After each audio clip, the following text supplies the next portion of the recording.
Welcome back everyone to Dr. Christy Cares. I'm Dr. Christy Matusiak, and today we're going to talk about remote learning. How many of you parents out there are having a rough time with this? Hands up high. I am one of them, so I feel you. I'm not even going to tell you that I have all the answers on this. This is completely unprecedented. We don't have a clue what we're doing. We're just going by day, hoping to do the best that we can to support our children and keep our own sanity in the process. So this is just such an important topic now. I thought that I'm like, even if I don't have all the answers, I have to do a video to show my support, and we're all in this together. So a few things that I've noticed when I'm dealing with my own kids. I mean, have you had any of your kids basically tell you, I hate school, this is too hard, I want to quit?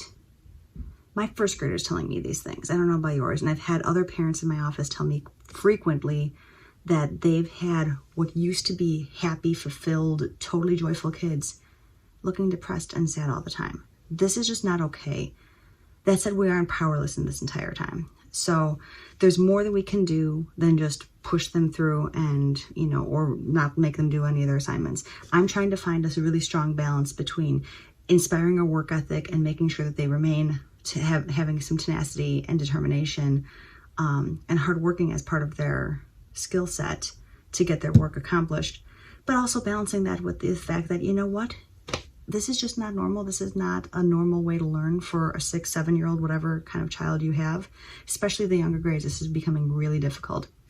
So first and foremost, I'm trying to give ourselves and our kids a little bit of grace. This is a rough time. We need to stay in our hearts and not our heads. This is my big thing, to be honest with you guys.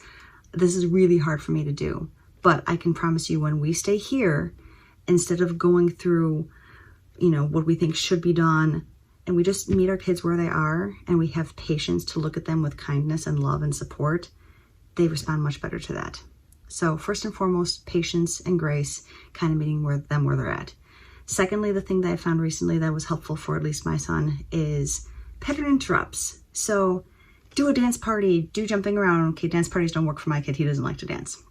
But do something else. If you know that your kid likes to go to the park with a friend, call a friend and see if they can meet you at the park. If your kid likes to play soccer, say, you know what, let's take a break from schoolwork. Do you want to run out and play soccer in the backyard?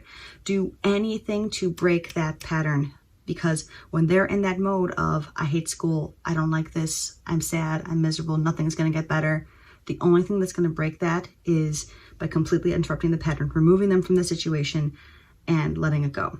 I know, at least in our experiences in our house, what tends to work better is when I'm not there kind of watching over him. But we've got to make it fun, because let's face it, kindergarten, first, second, third graders, they're not going to do their work if it's not fun. Because in a classroom environment, those things would have ordinarily been fun. Their teachers would have made it interesting as opposed to just staring at a screen for 4 hours a day. Lastly, and third, and probably one of the most important, is make sure your kids are getting outside. Every morning for the last three weeks, however long remote learning been for us, in normal circumstances, if they were actually going to school, I would be walking them to school, weather permitting.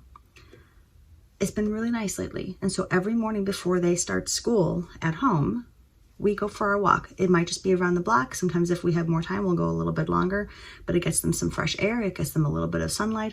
It gets their bodies moving. And so their nervous systems are a bit more prepped and ready to deal with whatever the day throws at them than if we hadn't done that.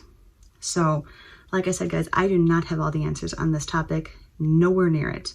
And I'm struggling every day just as much as you guys are. But I do know that these are some of the things that have helped me. So I hope that it helps you too. Next week, we're actually going to talk more about just the concept of nature and why it's so important in our lives and why it can enrich our lives, invigorate our souls, and just why getting outdoors is important. We'll talk more about that next week. So if you like this content, please subscribe and share with your friends and family. And again, thanks for watching today. Dr. Christy Matusiak here with Dr. Christy Cares, wishing you and your kids remote learning at home a fantastic day and a healthy life.